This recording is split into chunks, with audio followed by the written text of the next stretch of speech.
Canada in a standoff over a pipeline as Alberta pushes forward with a proposal for a new way to get more oil to foreign markets. BC's Premier David Eby isn't having it. Premier Smith continues to advance a project that is entirely taxpayer-funded, has no private sector proponent, is not a real project, and is incredibly alarming to British Columbians. But Alberta's Danielle Smith keeps hinting at what could happen if her proposal gets shut down. I have to say, I don't know what the consequences of no might be. If everyone else is allowed to build projects except Alberta, then that's a real problem. Then we're not acting like a country. I'm Catherine Cullen, and this week on The House, we'll hear from both sides of this pipeline debate. Also, as the Israel-Gaza war approaches the 2-year mark, a look at the program meant to bring Gazans to Canada. Why have so few arrived? Plus, Irwin Cotler on how to stop the dramatic rise in anti-Semitic attacks. Then, we'll hear from the First Nations artist whose work helped inspire Mark Carney's speech on reconciliation. Does he believe Indigenous lives will get better under this Prime Minister? But we begin with Alberta's push on pipelines and BC's push back. The House is now in session. Alberta's pitch on pipelines isn't quite if you build it, they will come. A bit more like if you come up with a plan to build it, the federal government will come around. This week, Danielle Smith announced her government will be the proponent of a new pipeline, at least for now. You'll remember the federal government says it needs someone to get behind the plan in order to make it on the list of projects in the national interest. But BC says the whole pitch is a distraction. Adrian Dix is BC's Minister of Energy and Environment Solutions. We spoke Friday. Minister, welcome to the House. It's great to be on the show. Your Premier's objection to this pipeline has been to say, listen, there's no private proponent. But Danielle Smith seems very confident that this process is going to drum one up. Why is it a problem for her to try? Well, there's no proponent, right? That's important. There's no route. There's no effective project. There's no possibility of take-or-pay contracts, which are necessary for doing this. We require a massive public subsidy. These are just what's true. And in addition to that, of course, what's being proposed is lifting a moratorium on oil tankers on the coast, which is foundational to all the other economic development we're doing on the coast, including issues like LNG that benefit Alberta. When it comes to the BC tanker ban, how will your province react if the federal government moves ahead and does that, repeals the ban? Well, they haven't said they're going to do that yet. And so we're making the point, the coastal First Nations have made the point, that that tanker ban is not just important in that it protects the coast, which is critical to the economy and the life in British Columbia, and has been in place in different forms for a long time, dating back, in fact, to the 1970s when it was advocated by the Liberals, the federal Liberals at that point. And that side aside, when we've gone ahead with LNG projects, which are $50 billion, projects under construction of capital investment, with another potential for $50 billion to come, most of it in this region. When we've expanded the Port of Prince Rupert and all kinds of other projects, which also, by the way, benefit the province of Alberta and the province of BC, that is foundational to the social license we've received for those. So it has consequences for those things, but that's the issue for the federal government. This proposal, in addition to all of that, there are clearly better options for Alberta and for the country in terms of oil and gas that are a fraction of the cost of this without the significant disruption. So we didn't choose this issue. We're focused on our projects, all of which have proponents, all of which are well along, all of which need support for the federal government. They're not theoretical projects, they're not political projects, they're real projects that will lead economic growth in Canada if we succeed in landing them. And that's what we're focused on. A lot of your objections there are about the how. We've already got stuff doing. We don't think this is the project that Alberta ought to be focused on. I want to be clear, though. Are there any circumstances under which you would support a pipeline? Like, is this fundamentally about being opposed to a new pipeline? Frankly, well, we're opposed to anything that negatively affects the economy of BC. That's our job, to defend the economy of BC and to promote projects in BC. So we're making that case. Of course, the province of Alberta can propose anything it wants. The province of Ontario is proposing a tunnel under the 401 as a major project. And of course, they're allowed to propose it. Whatever I might think of that as a public expenditure, it's absolutely within Premier Ford and Premier Smith's right to propose it, just as it's in our right to express these opinions. But in this case, when people say, oh, there's no proponent, what if there's a proponent? There's no proponent because there's no business case.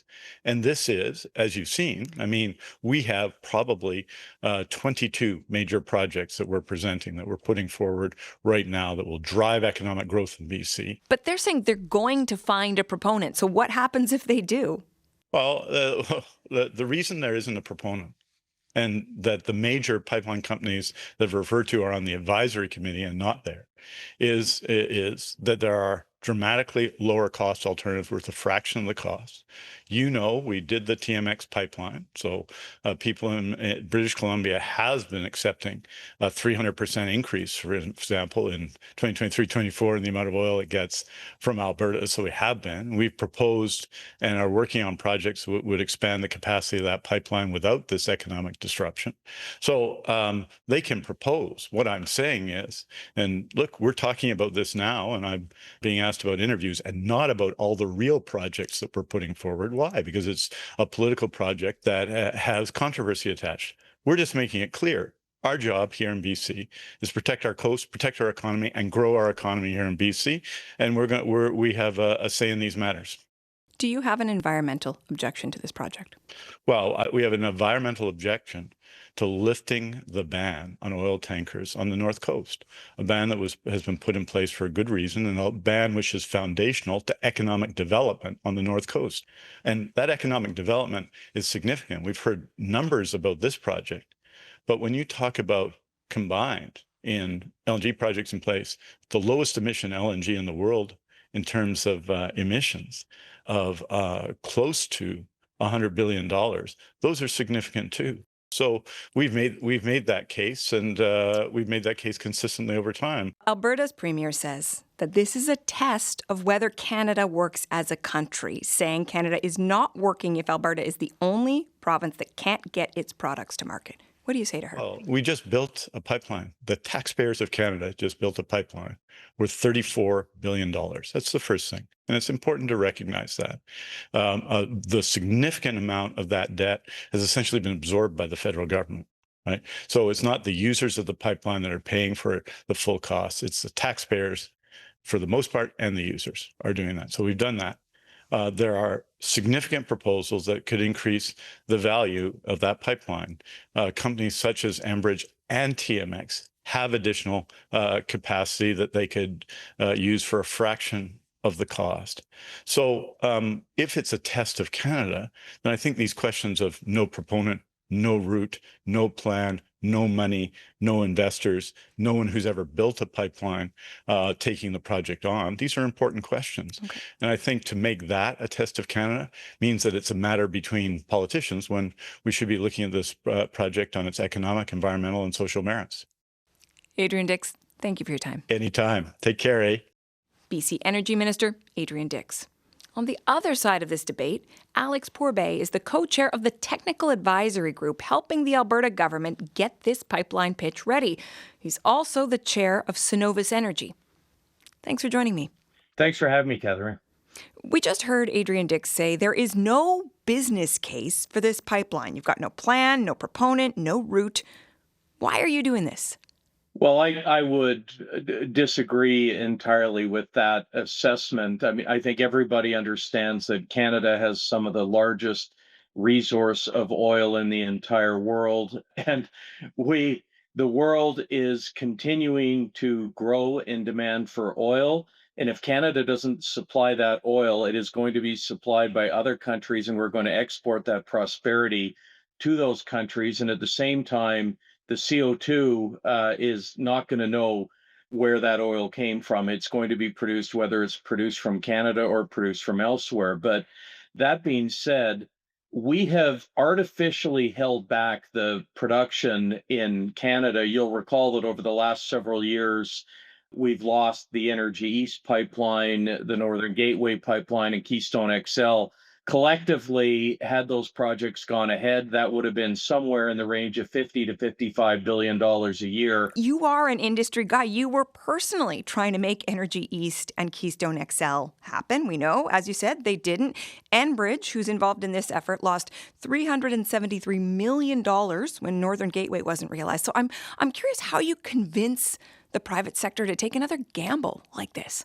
Well, I think that's the real reason why you see the provincial government coming in as the proponent. Right now, with the history that the industry has had on getting pipelines permitted and the growth of regulations have made it truly very difficult for any private proponent to do that. The Alberta government has stepped in to act initially as the proponent to get this off the ground and use their relationship with the federal government to seek amendments to those regulations that have made it so incredibly difficult to build any kind of infrastructure in this country.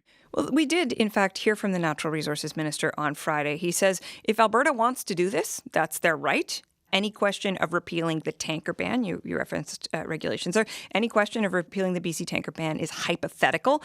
Sounds lukewarm at best. Does that concern you?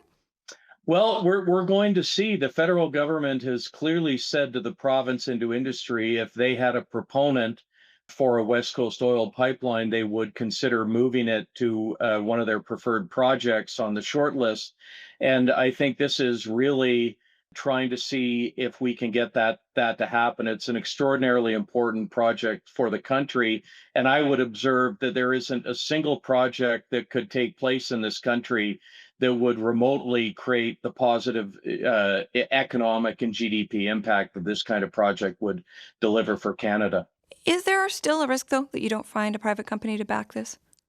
No, if you take a look at the technical committee that I'm chairing, you'll see that all of the big oil pipeline companies in the country are included in that committee or working on the working committee. And I think the view of the government is that they're going to kick this off. If we get traction, there will be a point of time at which the Alberta government largely or completely steps out and you see the private sector step in. I don't think there's any expectation that the Alberta government would continue to be the proponent and eventual owner of this pipeline. But when it comes to there being a strong enough case for a private business to be the real champion here, I mean, British Columbia, we just heard, doesn't particularly like this idea. We have a group representing 8 First Nations communities on BC coast saying, no way. And I wonder why that kind of opposition is not a deal breaker.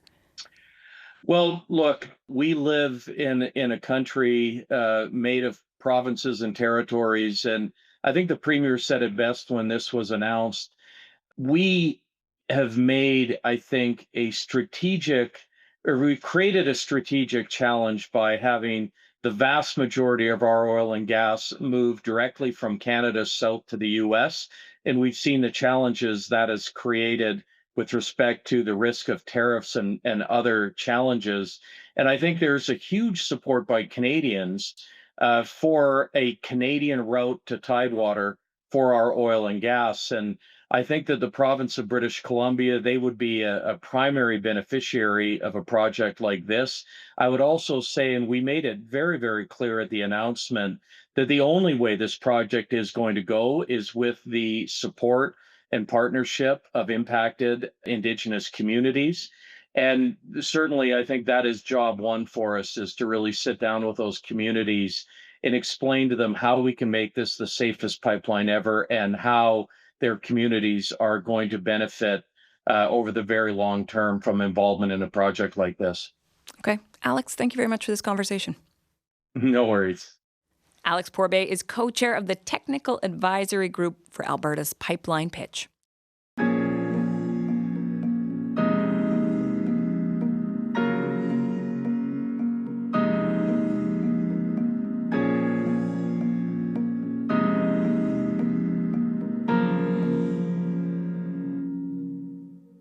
Tuesday will mark 2 years since the Hamas attacks on Israel.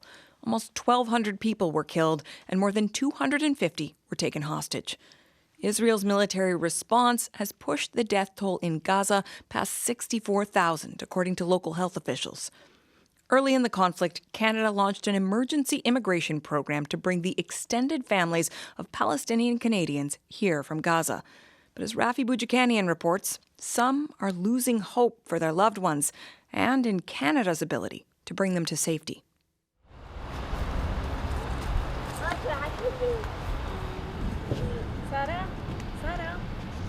Iman Alarbash strolls near the park where her children like to play.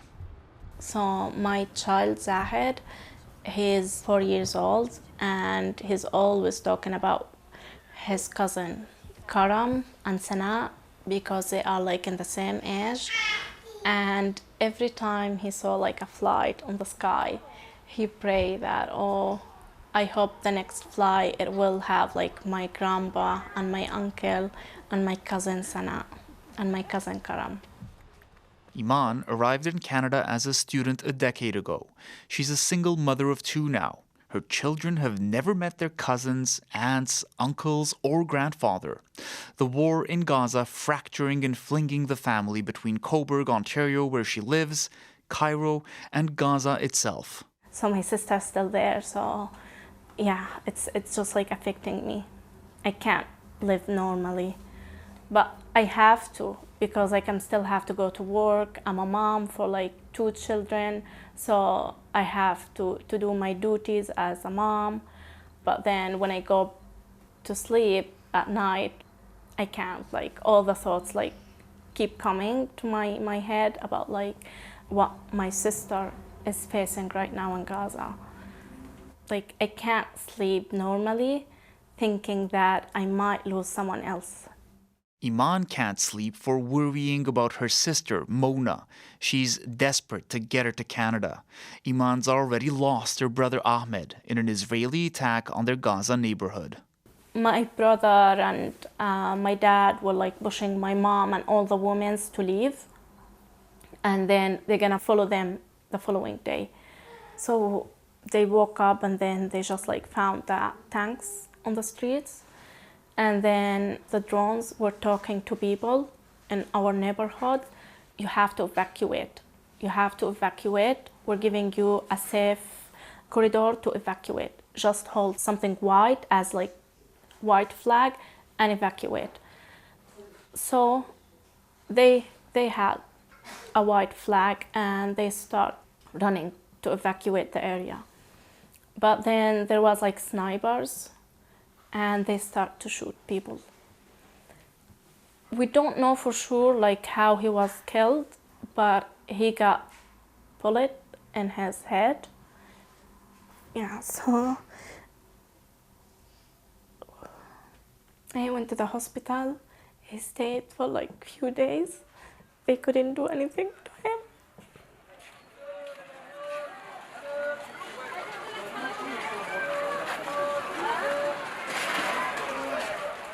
Iman tries to speak with her sister in Gaza as often as she can. CBC sent a freelance videographer to meet Mona in her displacement camp in Khan Yunis, just as Iman was calling from her home in Cobourg.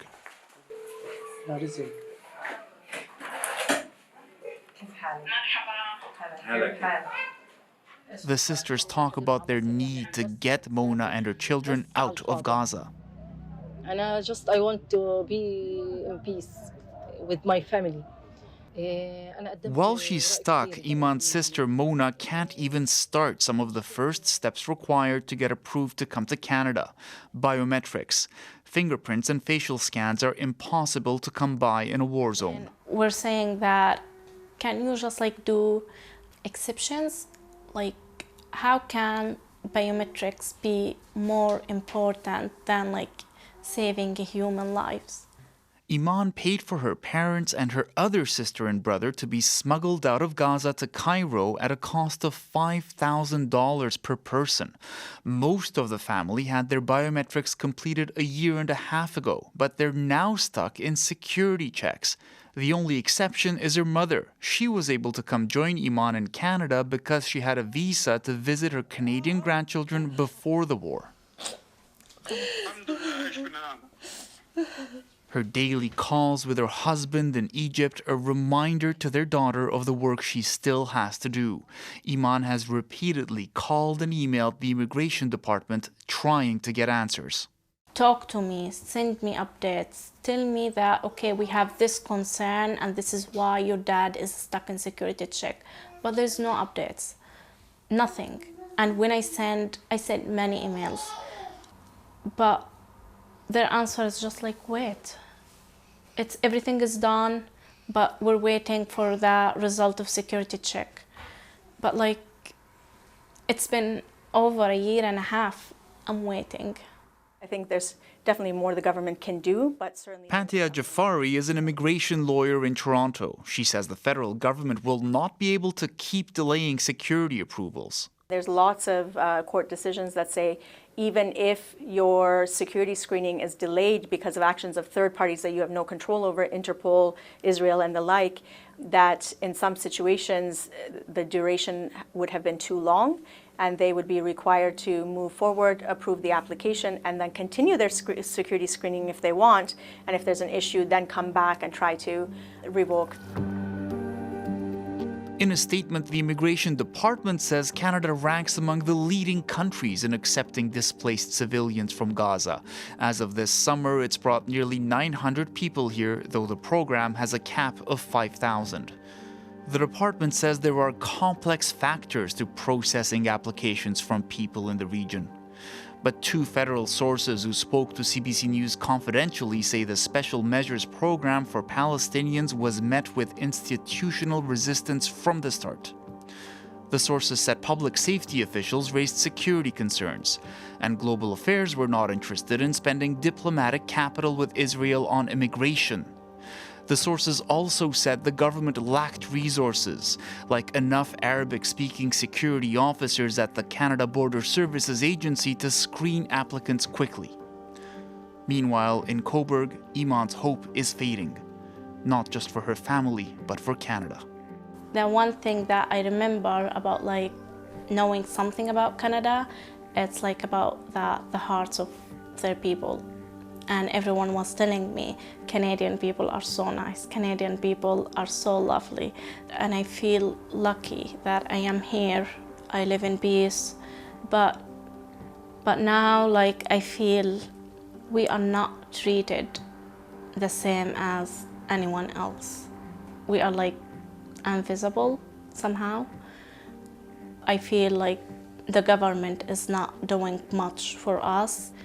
They're not feeling our suffering and what we are going through. For The House, I'm Rafi Boudjikanian.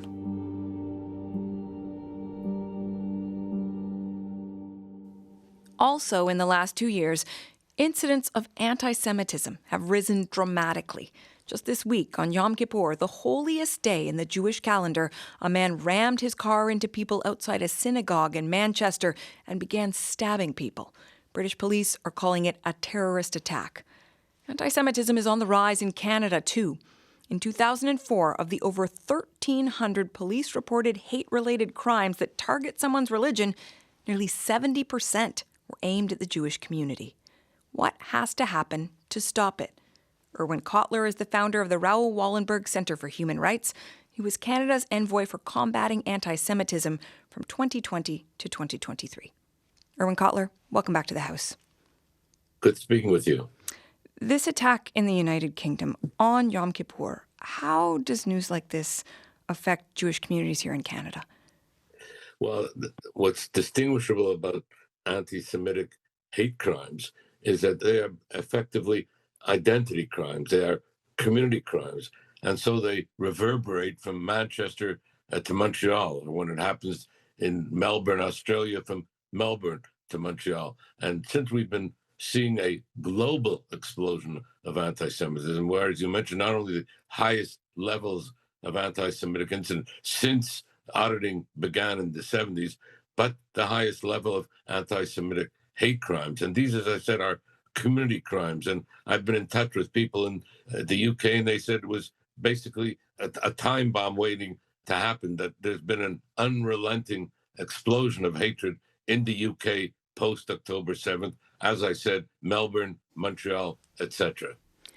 What do you want non-Jewish Canadians to understand about how this is affecting the lives of Jewish people in Canada?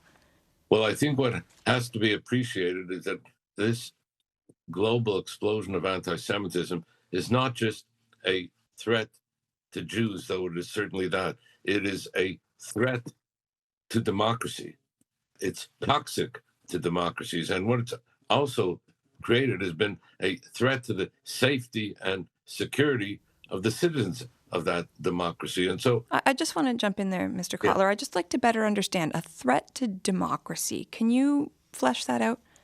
Well, I think we've learned only too painfully and too well historically and otherwise that while it begins with Jews, it doesn't end with Jews. And it was my colleague Ahmed Shahid, who was the first UN special rapporteur regarding Iran and freedom of religion. He reported in 2018 at the time that anti-Semitism then, and it's exploded since, as he put it then, was toxic to our democracies. It was, as he put it, the canary in the mine shaft of global evil. And so we had an individual and collective responsibility to combat it. And we both came up with what I call the 5 Ps, namely, number one, the prevention of such anti-Semitic hate to begin with.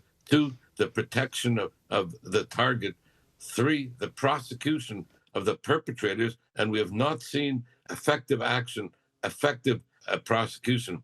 The 4th P is the prioritization of it, that this has to be a priority for governments, not just in terms of performative tweets or virtue signaling, but a priority in terms of implementing an action plan. And finally, the final P, which is crucial, is partnerships. Partnerships between federal, provincial, municipal governments. We can't continue to work in silos here or say it's the other's responsibility. No. This is an integrated and collective responsibility. What I've suggested also to the Minister of Justice and Attorney General just recently in a conversation is that we need a federal, provincial, territorial meeting of ministers of justice so that we prioritize it on the agenda and we implement effective action plans against both anti-Semitic hate on the internet and anti-Semitic hate on the streets, etc. There is so much in there, Irwin Cotler, and so I just want to go back over a few of the points you raised. You talked about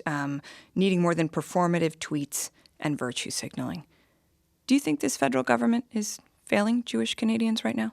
I think that the federal government has yet to appreciate the gravity of the threat. In fact, you mentioned about me being the special envoy.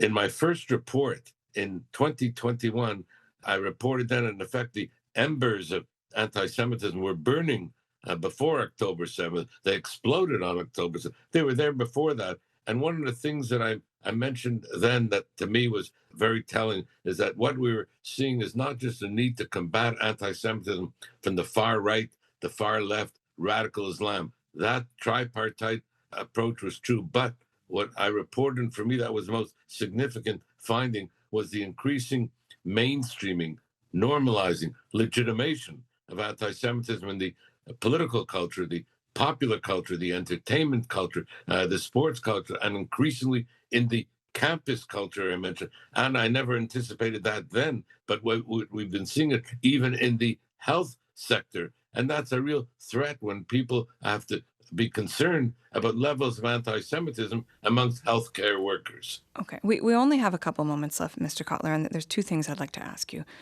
Why? Why do you think that governments, society is failing to do a better job addressing this problem? Well, I think that there isn't a sense in which there's an appreciation of, as I say, the level of anti-Semitism. You mentioned it. Canadian Jews, 1% of the population, are the target of 70% of the hate crimes, and it's growing. And as I said, these are community identity-based crimes.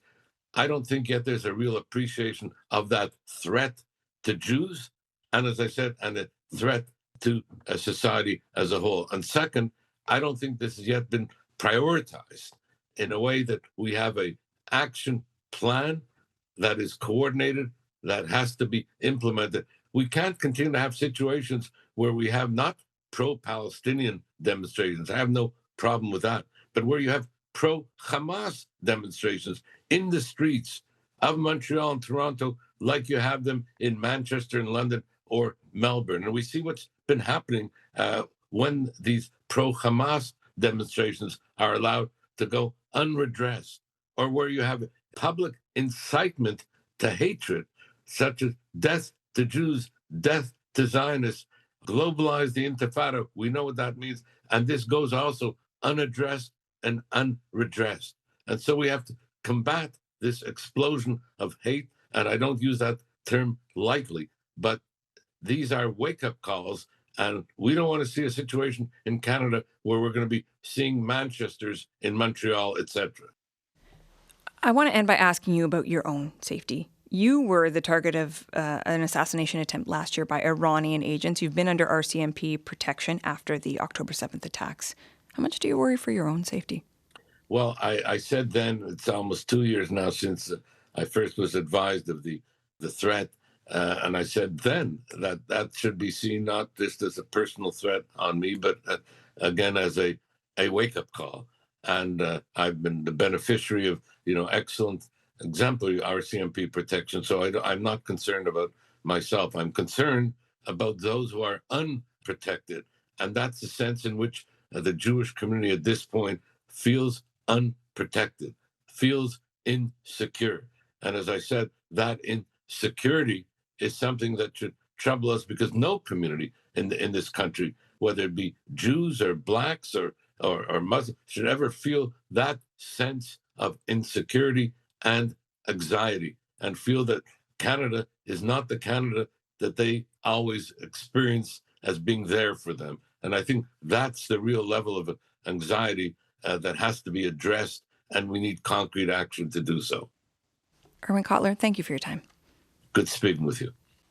Irwin Cotler is Canada's former envoy for combating anti-Semitism.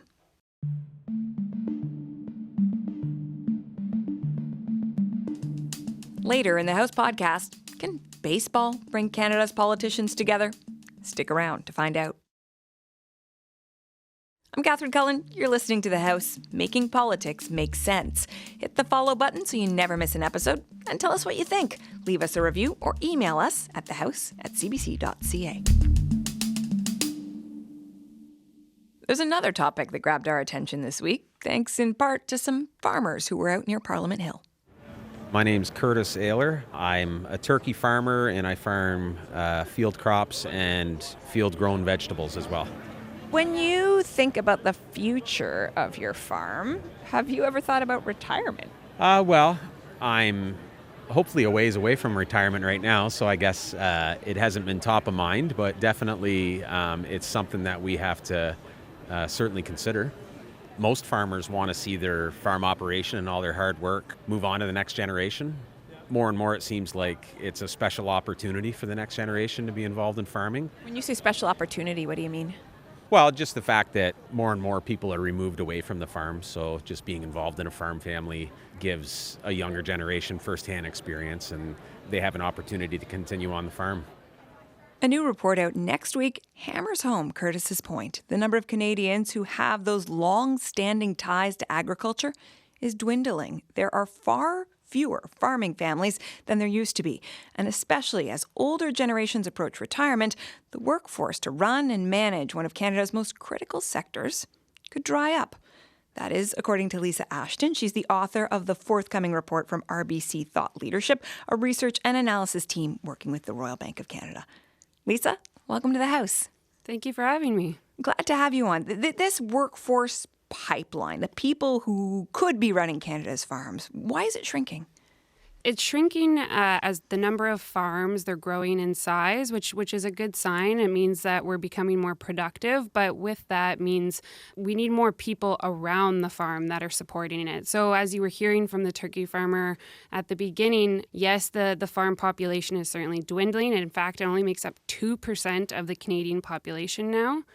But the agricultural sector is becoming extremely high-tech, using robotics in barns, remote sensing to better understand our fields. And so we need more highly trained people with technical backgrounds, whether it be computer science or even data science specialists. Okay, I want to get into how we get there in a minute, but what if that doesn't happen? What if things continue along the current trajectory? Yeah, well, what we're seeing at the high level is agriculture is really left off the agenda when we think about Canada's pro-growth strategy, but it has so much potential for growth. Right now, Canada's agri-food sector makes up 7% of Canada's GDP, and when you think about all the sectors in the economy, that's a really big bite. But then when we look at who is being trained to engage in our agricultural sector and work with farmers and be farmers, it's less than 2% of the population is choosing agriculture as a pathway for education and as a pathway for a career.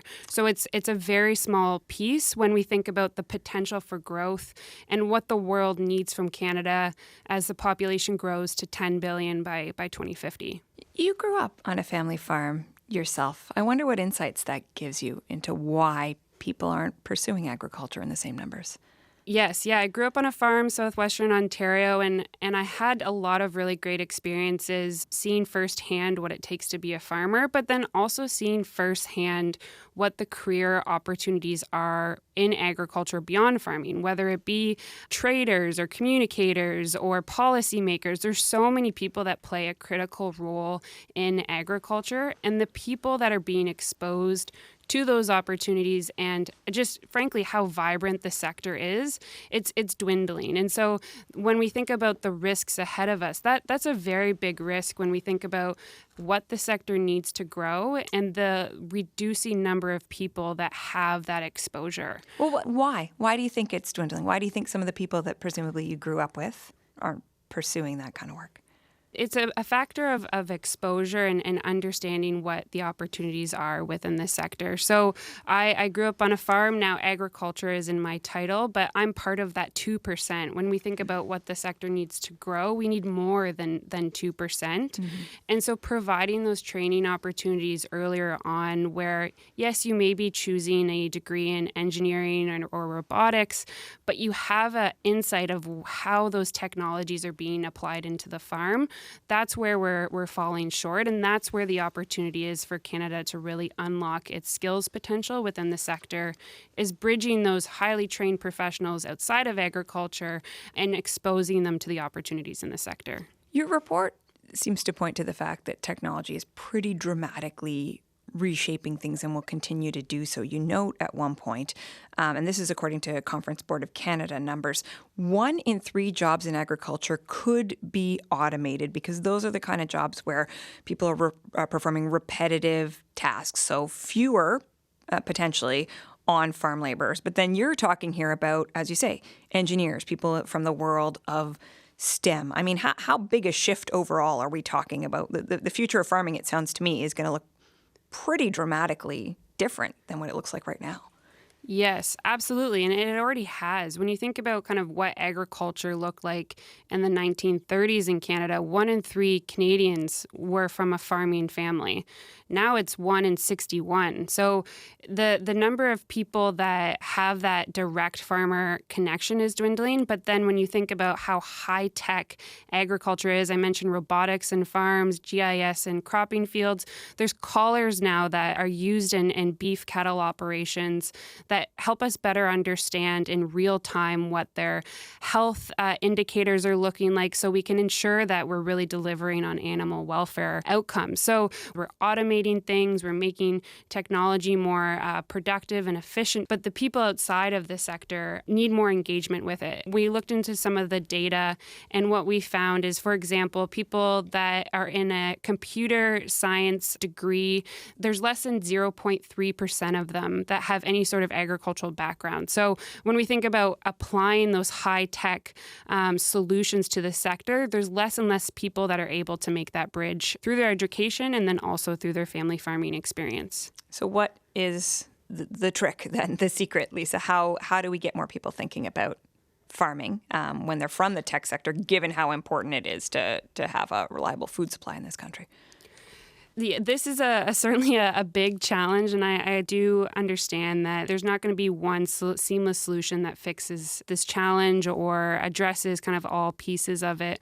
But what we're hearing is that we need to provide more opportunities for that exposure. So not just what is agriculture, but what could I be in agriculture? What could I be as a policymaker? What could I be as a engineer? And provide those opportunities to have that exposure, whether it be through work placements, more tacked on shorter education opportunities like micro-credentials. There's a really excellent network called Sustainable Food Systems for Canada, trying to kickstart this effort in terms of having more exposure for those outside of agriculture to have those more experimental learning opportunities, but then also diversifying the skills of people in agriculture so that they have a broader suite of skills to help the sector grow. Thanks for this conversation, Lisa. Thank you. Lisa Ashton is a researcher with RBC Thought Leadership.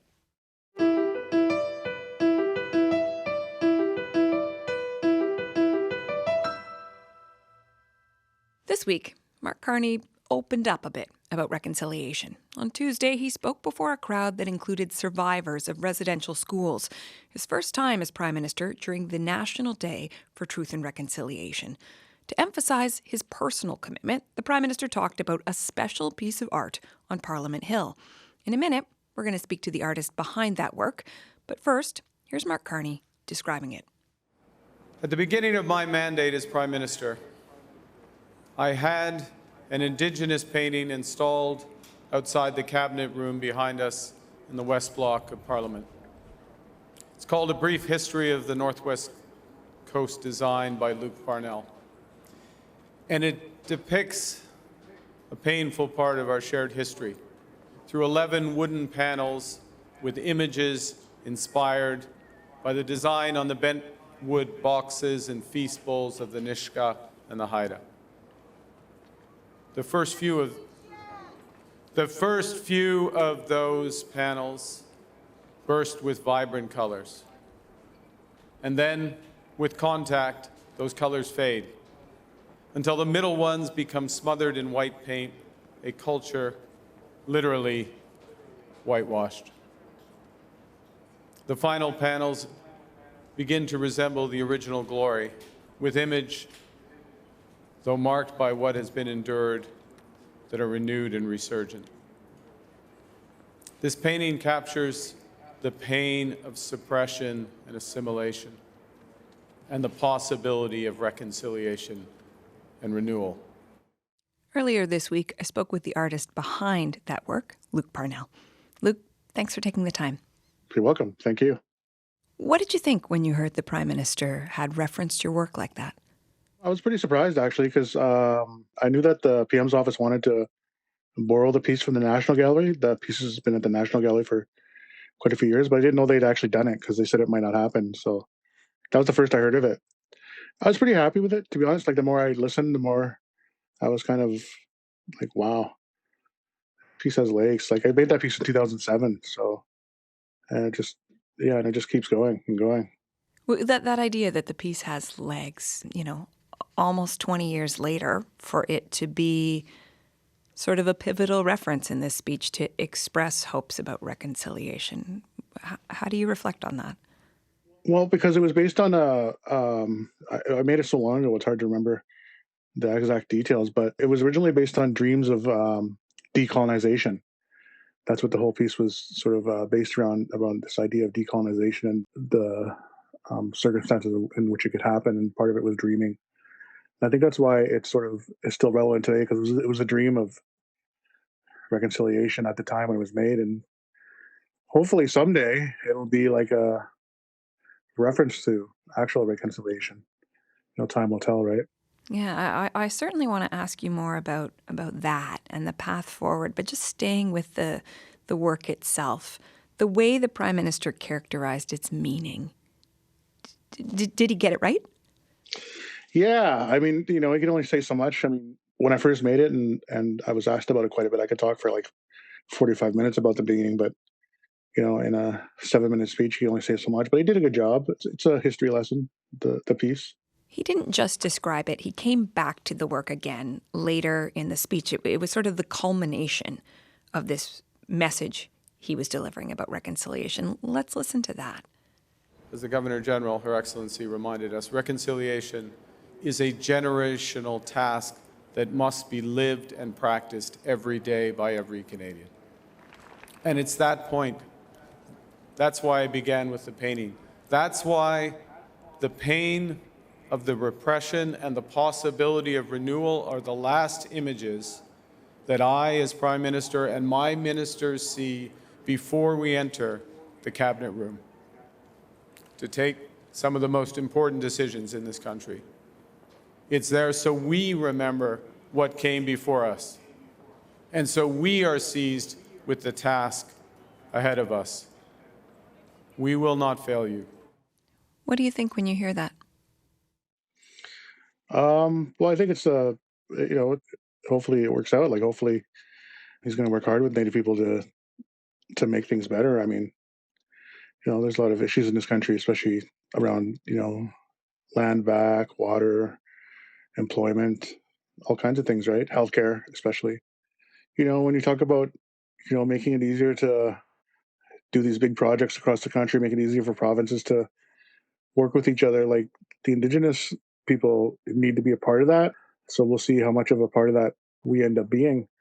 I'll give them the benefit of the doubt. I mean, well, I kind of have to. I don't have a choice, right? Like, I could sit here and scream from my balcony, but that's not going to do myself or anybody else any good. If you could talk to him, if you could offer him a piece of counsel, a thought on reconciliation, what would it be? Just keep working at it. It's going to take time, but you have to do the work, right? Like, someone asked me, like, how long is it going to take to decolonize? And I said, well, at least as long as we've been colonized. So in Canada, that's 150 years. But it's not going to just happen. Like, if it takes 150 years, it's going to be 150 years of work for everybody. And I just think that Canadians need to, realize that strong Indigenous communities will help Canada be a better place, And so, if we help build up Indigenous communities, that's going to make the whole country better for everybody. You talked about the dream of reconciliation at the beginning of our conversation. Do you think we're making any progress right now, getting closer to that dream? I think we're talking about it, and there's been some work done, but I think we get a little bit better every time I don't know how many years they do something like reconciliation. There's something before that, and it all sort of died away once the sort of momentum died off, right? And so I think we get a little bit further, but there's still a lot of work to do. Like, it's like I said, it's going to take a long time. I think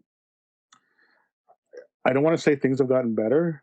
I think people are having more conversations now about it, and so we just everybody needs to do more work. I mean, I'm not a philosopher or a political person. I'm just an artist, so I'm doing my best here. Listen, Luke, I really appreciate you taking the time to talk to me about your work and your experience. Thank you. Thank you. Visual artist Luke Parnell in Prince Rupert, BC. One last thing before we go. The honourable member for Thornhill. For once in this place, we can all agree on something. Congratulations to the 2025 Toronto Blue Jays on clinching the division. As Conservative Deputy Leader Melissa Lantsman said in the House of Commons this week, there may indeed be few occasions for politicians of all stripes to come together. But a Canadian team winning a massive game last weekend, now taking on some Americans, makes for some excellent common ground. This weekend, the Toronto Blue Jays soar into the playoffs for Major League Baseball, the only Canadian team playing America's game. House producer Emma Godmere grabbed Lantsman and a few other MPs on their way out of question period, all excited to cheer on Canada's team.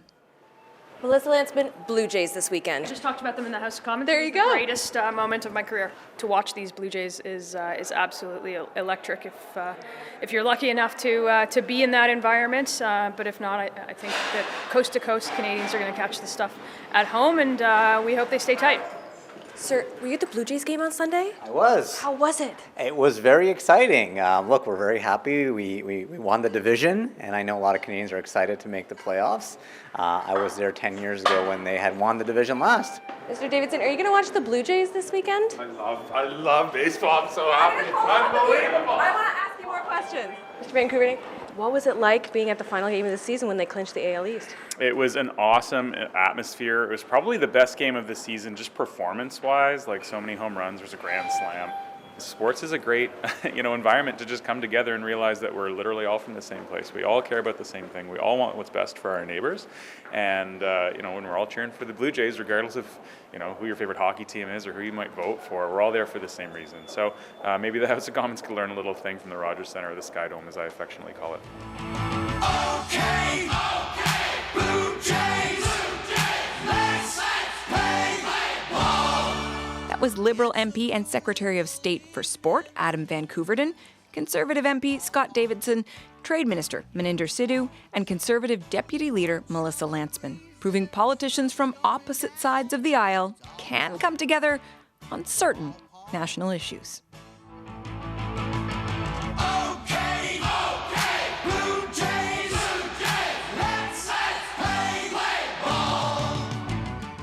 That is it for us this week. Our crew on the House is Kristen Everson, Emma Godmere, Benjamin Lopez-Steven, and our senior producer is Jennifer Chevalier. Thanks also to Yasmin Hassan. Technical production by Miguel Plant. I'm Catherine Cullen. Thank you so much for listening. Let's play ball.